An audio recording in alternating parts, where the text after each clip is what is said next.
warmest welcome to the 2021 award ceremony of the Strengthening IPA Advocacy Services Competition, a joint initiative of WAIPA and the World Bank Group. My name is Armando Heidbron, and I am pleased today, being the master of ceremony. We'll have a few exciting surprises for you, which I hope you enjoy. To start, let me hand it over to Mr. Fahad Al-Gergawi, CEO of Dubai FDI and President of WAIPA for 2019-2021. Over to you, Fahad.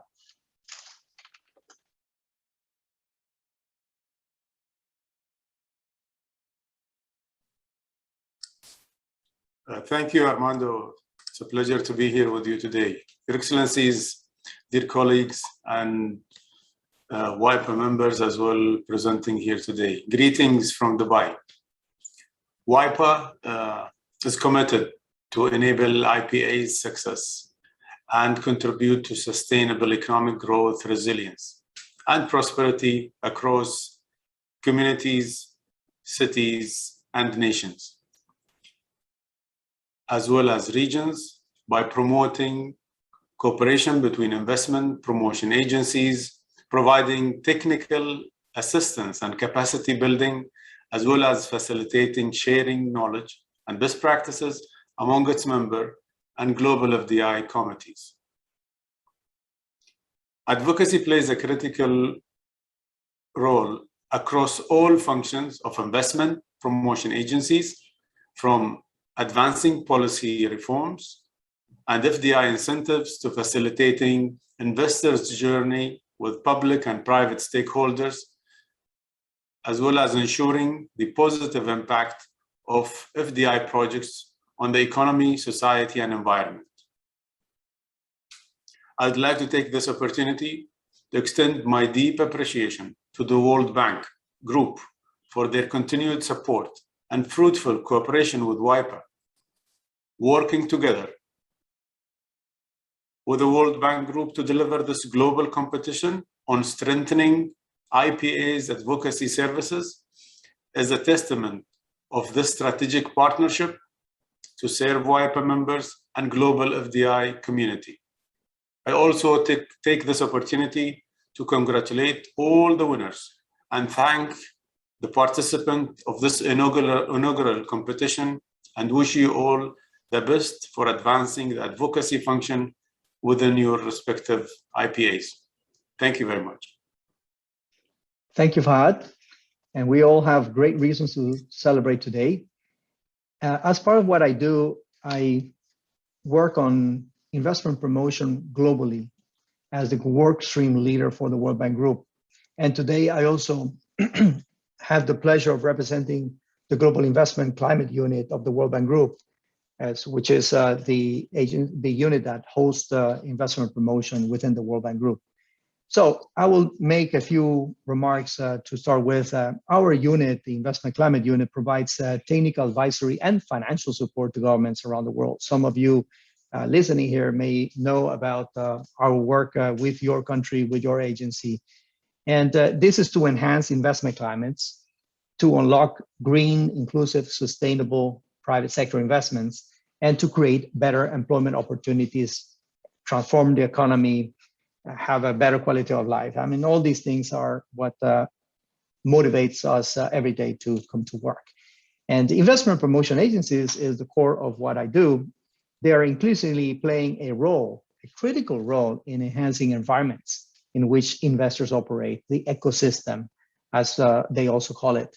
And this is a way to attract, retain, expand more private investment. So in that context, IPAs have a direct day-to-day contact with foreign investors.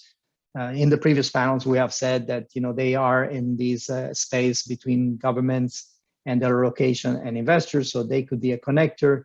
And through this connection, they learn about issues and needs of investors.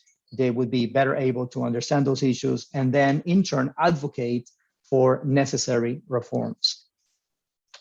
And the research from the World Bank Group and WAIPA showed that foreign investors attach the highest value to the IPA's advocacy services. So to help improve the business environment. We saw it in the previous session as well, those of you who were listening to that. And the critical importance of advocacy services, especially during the times of COVID, is what prompted WAIPA and the World Bank Group to partner and launch this competition to award extraordinary IPA advocacy efforts. I will now hand it over to Zenia and Ahmed for a description of the competition. Over to you guys. Thank you, Armando. So good afternoon, good evening, good morning to everyone, all of our esteemed guests. Thank you for joining us for this award ceremony, and my warmest congratulations to all of the winners. My colleague Ahmed and I will briefly provide some context on the competition, the submission criteria, the selection process. The competition was launched in December of 2020 with a deadline for submissions in March of 2021. So over 40 submissions were received from national and subnational investment promotion agencies around the globe. The advocacy services that were eligible to be awarded through the competition included services focused on data collection, so how an agency coordinated and interacted with investors and private sector representatives to identify the issues that were limiting investment in the country or region. And IPA's access to firsthand information, as Armando has said, allows them to design and implement data collection tools such as surveys, interviews, meetings with investors, industry representatives, so that they can develop detailed information tracking systems and identify key challenges. The next category was for services focused on the analysis and development of reform recommendations. So this would cover how the investment promotion agency formulates and submits proposals that are geared towards improving the investment climate based on the feedback that they received from investors. And the final category was how investment promotion agencies channeled and tracked the information and used it to influence reform. And so this would include how they were gathering the data and information and using that to follow up on government actions and improve the investment climate. So I will now hand over to my colleague Ahmed to discuss how the submissions to the competition were evaluated and selected. Thank you. Thank you, Zenia, and thank you everyone for joining us. I'm sure all of you are very excited about the announcements of the 2021 Advocacy Awards winners. Before that, I will briefly brief you shortly on the overall evaluation process and the key criteria used for determining the winners of this competition. So after receiving all submissions by the end of March 31st of this year, and we received over 40 of them, which was previously mentioned by my colleague Zenia, WAIPA and the World Bank team shortlisted the top 15 submissions. These top 15 submissions are sent to our distinguished panel of judges that selected the overall winners based on the following evaluation criteria. For the key evaluation criteria, the maximum number of points one submission could receive is 100. This key criteria is consisted of 4 main segments. So for the overall description of the reform that was provided in the submission, a maximum number of points that could be given is 20.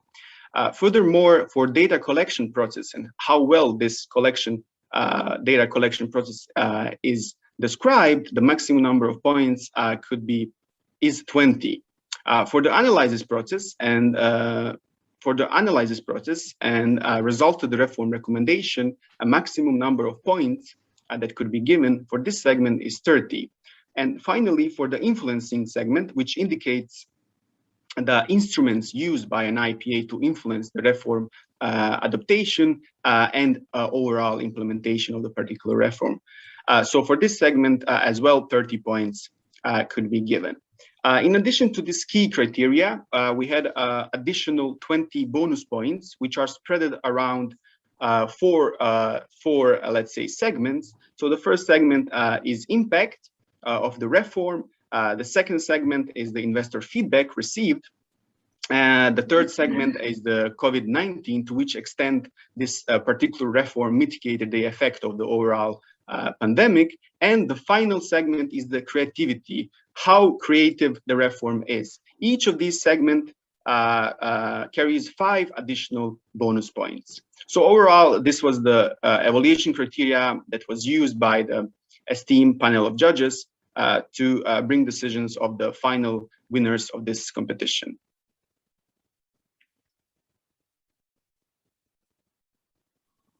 Armando, over to you. Okay, thank you very much, Senia and Ahmed. And I have to say that we're very thankful to the 4 judges that have conformed the panel to evaluate all these submissions, because that was not easy task. I can tell from the many documents that we had to send to them from their submissions of the agencies that they had to go through a lot of documentation and a lot of meetings to decide on the winners. So thank you very much to the panelists or the panel of judges. And we will now 2021 winners, and a very much expected moment, and that would be done through a video that we prepare for this special occasion. So I hope you enjoyed. Ahmed, please cue it. Thank you very much.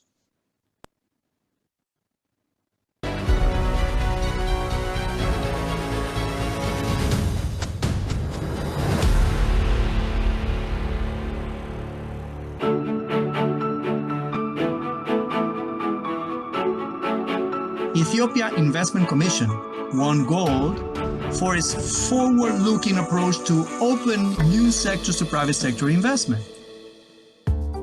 In 2019, the Ethiopian Investment Commission initiated a 6-month investment climate exercise. After that, in 2020, Ethiopia is coming to the open up for new ideas, new innovation, and new economic sector that has been closed, and we were not open for new ideas. That has been changed dramatically after the approval of our new regulation and proclamation. 3 new investment projects have materialized. So EIC has the legal foundation in which these reform agendas could be realized, and so that we can show that it's time to invest in Ethiopia.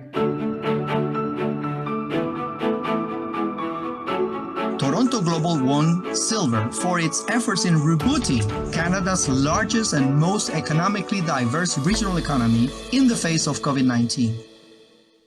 The challenge is really, how do we make this a great city going forward? How do we continue to make this, you know, the best city to live and to work and to play, not just in Canada but in the world? You know, quality of life issues around, you know, transportation, affordable housing, making sure there's broadband throughout the region. We want to attract the best people around the world. We want to grow our own. We want to attract immigrants. I think one of the biggest impacts is just having the region work together. In the last 6 months, we've seen a significant interest from organizations setting up in our region. Some of the top companies in the world are now calling Toronto home. We're now in a position to really, I think, come out of this pandemic to really lead the world, and we're really excited about the opportunity.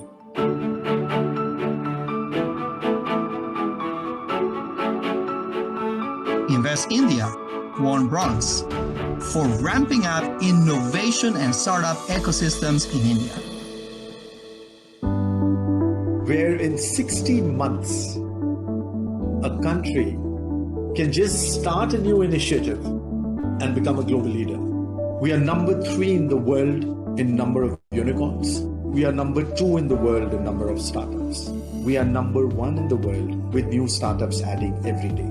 But I'll tell you which is the biggest thing and the biggest point of success in India. It's not just about the numbers of these startups. It's not just about the unicorns. It's not just about new startups adding every day.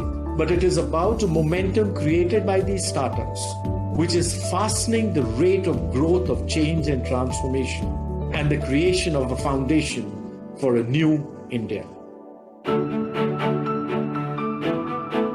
This year's 2 honorable mentions go to Invest CYPRUS for its reforms for thriving ICT and Fintech sectors.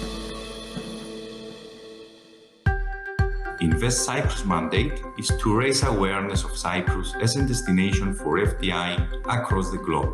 As a direct result of our advocacy efforts, a reform package was introduced comprising of a new immigration framework and several other incentives for individuals relocating to Cyprus.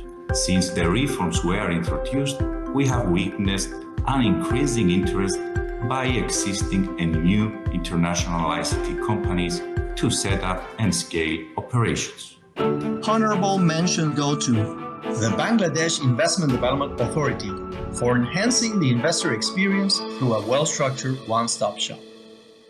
Bangladesh Investment Development Authority, as the apex investment promotion agency, tried to facilitate the private investment, and we established our OSS platform, and that make the investment processes much easier. Even during this pandemic, when everything was closed, our OSS remained open 24/7. It is much faster, it's much transparent, and it reduces cost for the investor. My warmest congratulations to all 2021 winners.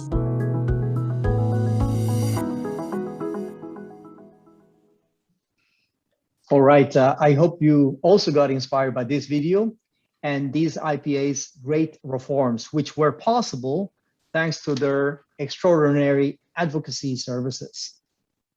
And it's worth repeating because it was a tough competition. On behalf of WAIPA and the World Bank Group, we extend warmest congratulations to all the winners of 2021, the competition for investment promotion agencies advocacy services. All right, so with that, let me move on to the next section of the session. We will proceed to invite our panelists of the top 3 awarded IPAs. For that, we're delighted to have with us the distinguished top leaders of such IPAs. Let me introduce briefly Lelise Neme, Commissioner of the Ethiopian Investment Commission, or EIC. Thank you, Lelise. Stefan Lund, CEO of Toronto Global, Canada. Thank you very much, Stefan. And Deepak Bagla, Managing Director and CEO of Invest India, and new WAIPA President. By the way, congratulations on that too. And many thanks to all the 3 of you for joining this panel and sharing experiences with our distinguished audience as well. And what I would like to do, because the video just gave a very high level description of the reform, is if you could, in a few minutes, brief us on what the reform was about. And then we'll take it from there to dig in more into what the reform was and how your IPA was organized about it, what challenges you faced, and some of the lessons that you would give to agencies wanting to do advocacy services for their investors. So why don't we start with Lelise, and you tell us, Lelise, briefly what this reform was about and the impact it created. Over to you. Thank you, Armando, and thank you, team, and congratulations to all of us. I'm very happy to see those videos with this way. It really inspires us a lot. We are honored to be recognized as one of the top IPA reformers in the world, and this award is a testament that the efforts has been undertaking as EIC, and we believe that Ethiopia is now on the way of reforming themselves in the policy, and we believe we will definitely continue our advocacy work to address the gaps that make to Ethiopia that they preferred to invest in Ethiopia. So as I go to the question that Armando mentioned, the Ethiopian Investment Commission is an autonomous government institute that promotes specifically the investment opportunity to the foreign direct investors. So our core service include engaging global promotion of investment opportunity that Ethiopia offers, issues permits that allow investors to operate in Ethiopia. A major part of our work also include policy advocacy. We have a dedicated division led by one of our deputy commissioners that oversee research and policy advocacy. We believe this work is very important because it allows us to make changes in the regulatory framework that respond to change circumstance, both internal and global. And it will also create a conducive environment where the investment could grow, job could be created, and the goals of FDI could be realized.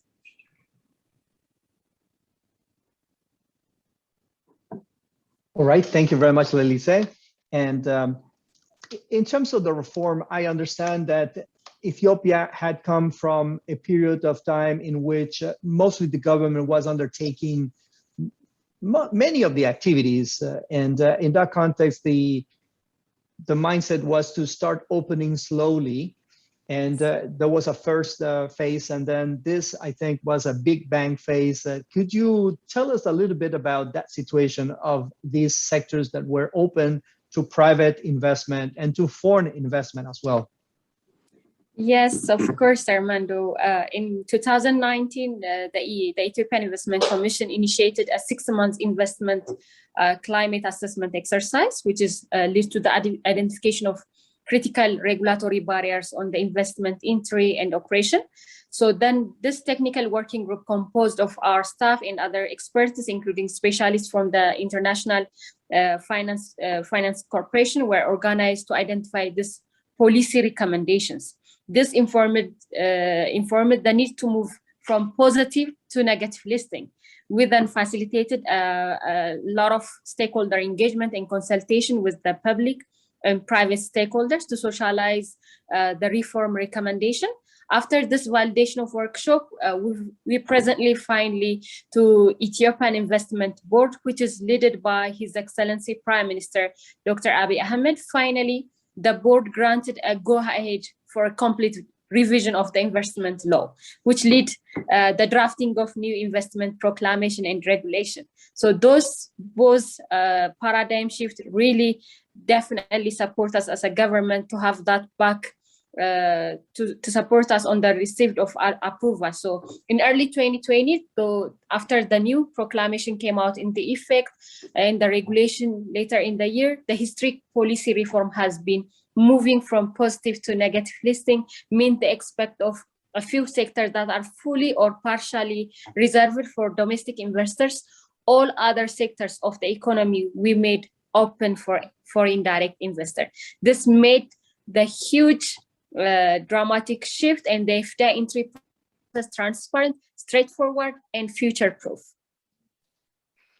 Yeah, that was definitely forward-looking by the government to hear from its agency, EIC, about the impediments of furthering investment and private sector involvement in some of these activities. I recall telecommunications, for that matter, was monopolized by the government, no longer the case with this very important reform, manufacturing of cement and all the construction materials and many other activities that now foreigners can come in and join with domestic or establish their own operations in the country, thus taking way forward the possibilities of transformation of Ethiopia as an economy. So greatly done. And I hear as well that you organize within EIC to have an advocacy unit that prepare all this research, as you mentioned, the investment climate assessment or so,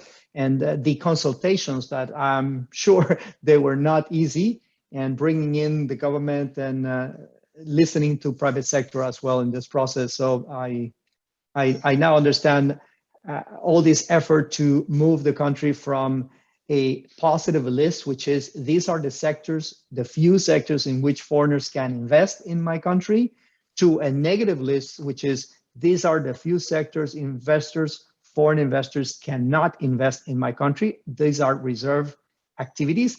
And so the negative list approach is actually best practice, as I understand internationally, is just telling investors these are reserved, like military or sometimes communication, and those activities are reserved for domestic and or government, but no longer in Ethiopia. Many of these sectors, including telecommunication, are open. So with that, thank you very much, Lelise. Let's move on. May I ask Stefan to give us a high-level brief of the reform, what it was, because Toronto is the most diverse and the largest economy within Canada, and so I don't think it was an easy task. Go ahead. Thank you, Raman, and thank you, WAIPA, thank you, World Bank. Congratulations, all the winners and the panelists, and greetings from Toronto, Canada. Let me just provide a bit of context, first of all. Pre-pandemic, Toronto was on a bit of a roll. We were the fastest growing major city in North America. We were the fastest growing technology center in North America. We were the most multicultural city in the world.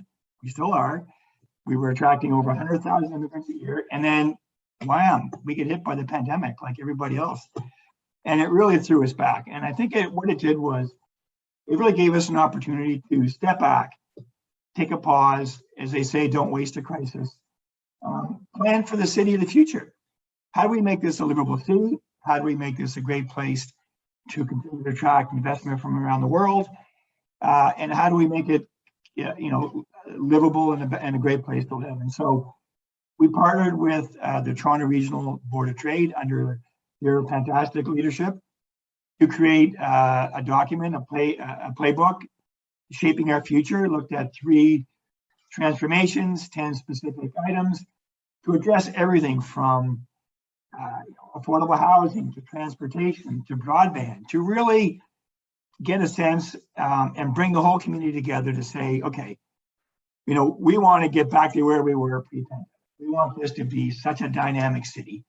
And it was a great exercise. And I want to thank my executive VP and my VP for really taking leadership, but really making acknowledgement to the fantastic work by our Toronto Regional Board of Trade, which is a real world leader. And it was an exciting opportunity and a great challenge, but rewarding for us to do that from an advocacy perspective.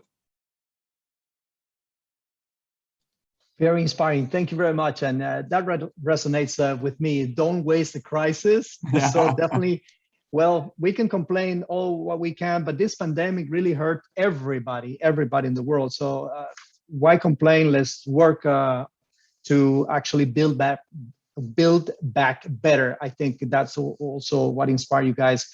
And this preparation of documents that were, if I understand correctly, very detailed and covering many aspects that would become the ecosystem for the investor, their living quarters, their work environment, etc. So well done. Thank you very much. And how did you organize internally to do this and to advocate, to prepare all this and go through the steps of good advocacy? Yeah, thanks. Great question. There's really a couple of parts to that. One, it's internally in my organization. And I'm going to throw out Terry O'Leary and Daniel Hengeveld, 2 of my key people, really took the lead, creating a sense of urgency for doing this. But again, I go back to our Board of Trade, which is a great partner for us, taking the lead. So you've got to create a sense of urgency to do that. But secondly, you've got to rally the community. You can't just do it alone. The pandemic hit, everyone was busy. We have 24 municipalities in the greater Toronto region, and you can even say 34 if you go a little bit further. But how do you bring all the key people that are so busy doing their day job, so busy fighting the pandemic, and we're asking these city managers, these leaders in every aspect of government to join us? You better have a pretty good story to tell if you're going to get everybody to give up their time and create a sense of urgency. So we were able to do that. People bought into it. They were excited about this. They realized that, in spite of their day jobs, this is so important for this community. It's so important for this region. It's so important for our country that we do this. And it was exciting to see everybody really pull together and work on this. So, kudos to everybody that did that. It was a great initiative. All right. Thank you, Stefan. And no doubt that the agency by itself cannot do this alone. It takes actually the power or the convening power or authority, let's say, to bring everybody. And the authority of the agencies is pretty much the data that they have, the interaction with investors, what they know of investors that then could be useful for the government. So maybe later you can tell us a little bit more about the secrets on how you got the attention of all these stakeholders around you. And before that, we'll go to Deepak. So that Deepak, in terms of India, it's a very complex economy, very large country with diversity from top to bottom, from east to west. And so in that context, tell us about how you brought about this reform and perhaps also what this reform was, because what we know from the video is that you helped to establish the platform for innovation and to bring it up to have startups being created in a few years' time. And so in that context, please give us a little bit more detail about the reform. And you already mentioned the impact, creating unicorns and having many more startups every day, et cetera. But give us a little bit more of the background of this and then how it went forward from the side of the agency. Over to you, Deepak. Thank you, Armando. I must say, this was a fascinating experience for all of us. The learning was immense. But before that, I have to compliment you, Armando. And I have to thank Fahad and everyone for getting together and creating this platform. Very important. And thank you to the entire jury. And it was really inspirational. You know, when I was hearing Stefan and Lilies, I could see the learnings which are already there for all of us to pick up. And by the way, Stefan, I must say that background shot of yours is brilliant. I mean, if that is the result which you have created, it's a complete winner. You know, it's really love it. I'm going to save it for my own. But I'll tell you what it was, and I'll tell you why it is fascinating. By the way, I must add, Armando, we've got 3 global business schools which are now taking it up as a case study. And I'll tell you why that is happening. The challenge statement was, look at India. We needed to create 1 million new jobs every month. And we needed to do that for the next 10 years to be able to take up for the demand which was there. So the Prime Minister said, instead of job seekers, let's create job creators. And they picked up that one of the biggest trends which was happening in India was the entrepreneurship. So he said, let's create startup as a movement in India. Now that was the challenge statement put in front of us. And it was a blank slate. And we all know the diversity, 1.3 billion, 21 official languages, 2,000 dialects. I mean, you know, on any axis of diversity, it is just off the charts, which we speak of. And then please remember 70% of the world's, 12% of the world's population lives in my villages, which is 70% of my population. We may have the richest, we may have the poorest, so it's all across that. The challenge was, how do we create an entire ecosystem and a movement for startups? And the second challenge was, how do we break the existing mindset where everybody was just going for a secure government job and failure was a bad name? So we are working on 2 axes. One is changing the social mindset, and the other is creating an economic ecosystem which creates movement. So what happened first is, and by the way, it is a brand new slate we had to work on. So we created ourselves into multiple teams. And first was to create a national framework. We went into very, very extensive stakeholder consultations across the board with the government officials, with the stakeholders, got immense level of feedback. Then worked on global best practices, be it Israel or be it others, how they joined the dots. What is it which they did? Then started creating a framework of policy. Now I'll tell you the biggest challenge of creating a policy of this kind in today's environment is, one, things are changing very fast. To envisage that what will be required as a policy 20 years hence or even 10 years hence is trying to hold a falling knife. That means you have to keep flexibility within that policy so that there is constant stakeholder interaction and the government is to keep changing policy. I don't know if you recollect, old policymakers used to really take pride that if we created a policy, how many 100 years did they continue with it before it died out? And you know, we still have laws which were created for us in 1894. I think there's the old telegraph law, which we finally did away with. And Armando, just tell me wherever to shut up, I will, because I can just go on this one. So it was a fascinating experience on the first to bring global best practices to see what was adaptable in India. That was done through a lot of stakeholder management. Then every 6 months, we would go on to see the impact of that policy on the ground. In fact, we did 200,000 phone calls, just and in 11 different languages, just to keep getting feedback on what is happening at the ground level, which element of that policy is working, which is not working. Then this is the national level. Then we had to take it to the subnational level to my 28 states and 8 special territories. Now, what happens in each one of them is a country by itself. They have their own uniqueness. They have their own freedom. They create their own laws. So we had to create it specifically for each one of them and to see how it moves and fits into the global national one. Now, what helped us was people like you, Armando. If you recollect, I would call you often and say, okay, send me global best practices.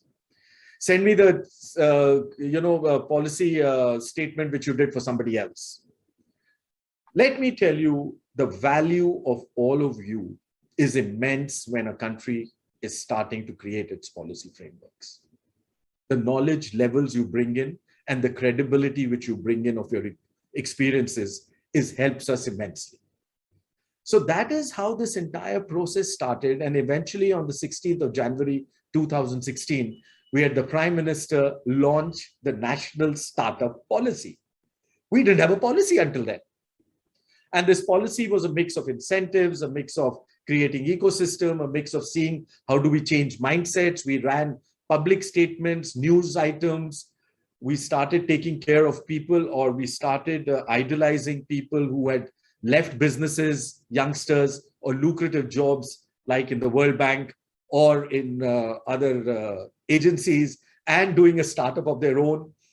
When that movement started is when you realize the success of your policy. And even today, there is every 3 to 4 months, the policy is being reassessed, there's stakeholder inputs coming in, and that policy is taking change. It's always work in progress. Sorry, I get carried away. I can no doubt, a fascinating story, and you definitely win the prize for diversity in India. No doubt, those of us who have had the pleasure of being in the country, you can spend your whole life just going from place to place there, and learning about all this.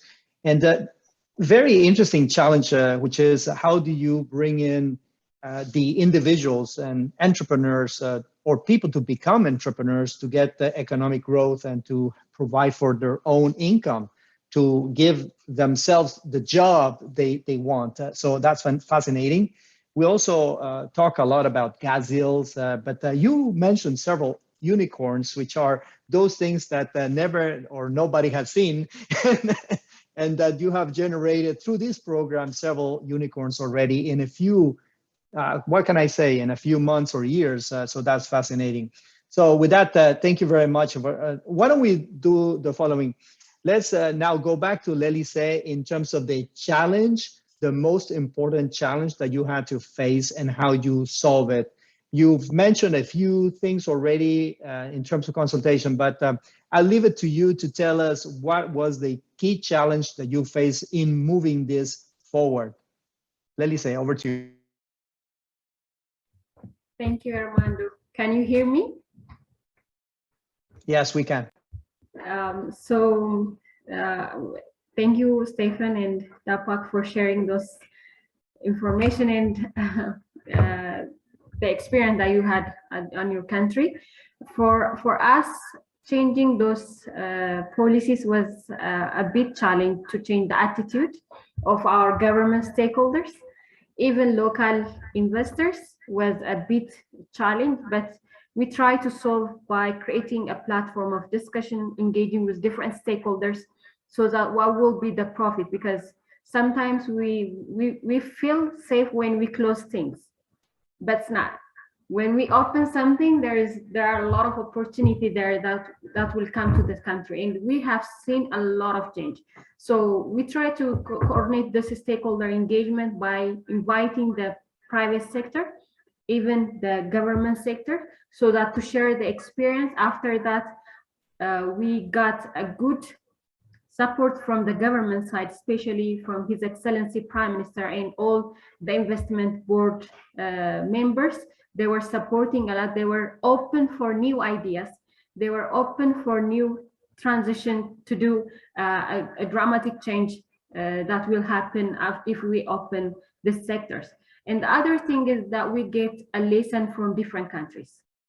We share this experience to all of them so that they can agree. Then after a lot of debates going forth, they agree, they open, and we see the success story after that as well.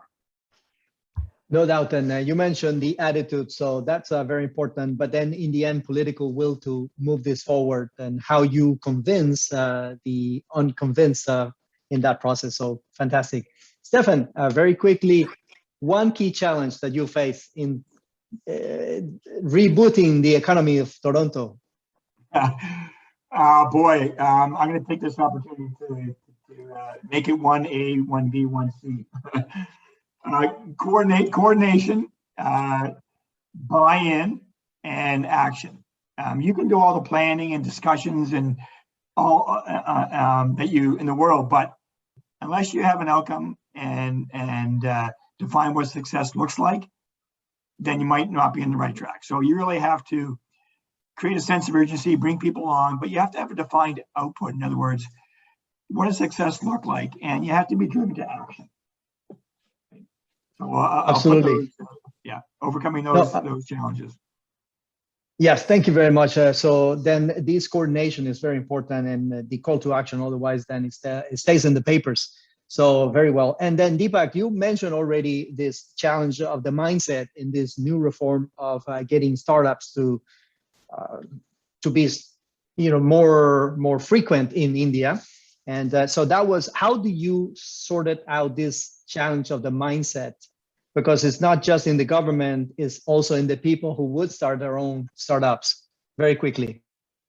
See, two very big challenges. One is, how do you see that reform reaches the person who actually requires it? Stefan alluded to it, that coordination. And so you need a top-down and a bottom-up approach.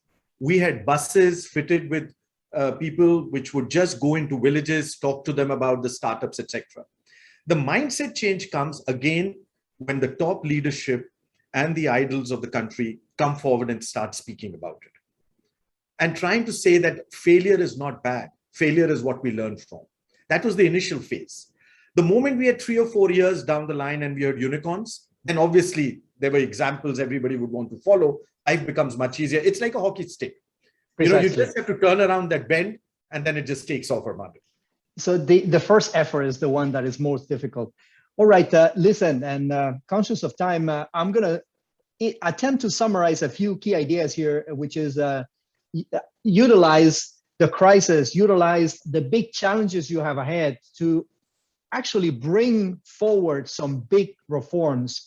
And that was the case of Ethiopia, the case of Toronto, the case of India.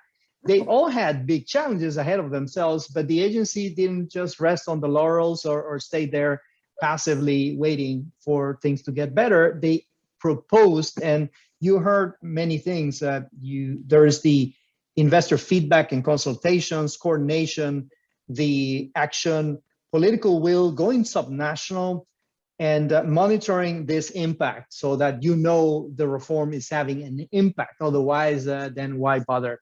And with that, let me thank all the panelists for attending today. I know they're in very different time zones, from Toronto, early morning, to India, late night.